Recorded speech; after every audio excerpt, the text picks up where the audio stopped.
Oil bunkering in Nigeria has continued to hamper with the stability of the oil sector, resulting in the consistent inability to meet with the OPEC quota. According to data released earlier this year by the Nigerian Extractive Industries Transparency Initiative, NATI, 272.2 million barrels were lost to criminal activities, translating to over 3,038 trillion naira lost in just 1 year. In order to mitigate these huge losses, the Nigerian National Petroleum Corporation Limited is partnering with local security and the Nigerian military. Chamunda Beng reports from Delta State. Security forces have followed the trail to an illegal storage facility near Age, not too far from the Trans-Ramos pipeline's right-of-way.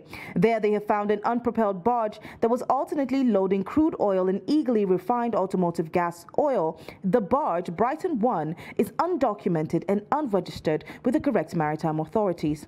Aboard the vessel, 4 suspects were apprehended. The suspects include the marine engineer who oversaw the loading and discharge operations for the Brighton 1, the skipper of the wooden tugboat, the ship controller who provided logistics and supplies for the Brighton 1, and the driver of the speedboat who was delivering supplies. 2 of the suspects were, however, able to jump ship, while the other 2 who were still in custody claimed to have no prior knowledge of any illegal activities. Namauga sent me a message. Christopher, I sent me say make I tell the barge for our walk about the diesel barge and the crude oil. As I reached there, I say, what did they say now? Diesel barge and crude oil. And I say, this work they don't band them on. Say yes, they don't band them, but they settle people to do the job for them. They say it's settle about the community, Ag people and the Tantita people. So it's settled there. Now, Tantita people now say arrest me. I've never been doing this business. I'm a speedboat driver, so I'm on of a boat, and I saw 4. I told me that he wants to buy something and to go and give workers on the barge, so I took him there. When I was coming back, that's when they arrested.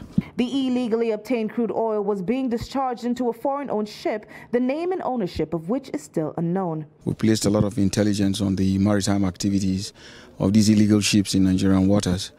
And due to the restriction of the areas we have to operate, we can't go too far out, so we can only lay ambush for them within our jurisdiction.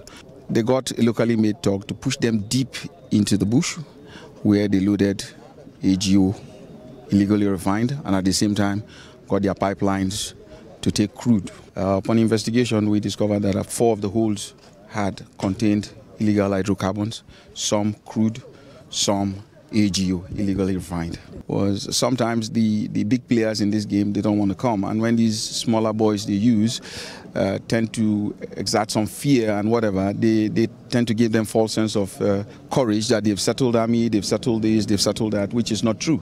They're just taking a chance. And it just didn't work out for them, unfortunately. It was estimated by the security agents that there was a 210,000 to 300,000 liters of automotive gas, AGO, on board the Brighton 1 without a metering device. The barge was immediately set ablaze by fire experts. From the creeks of Delta State, Chamunda Beng, Trust TV News.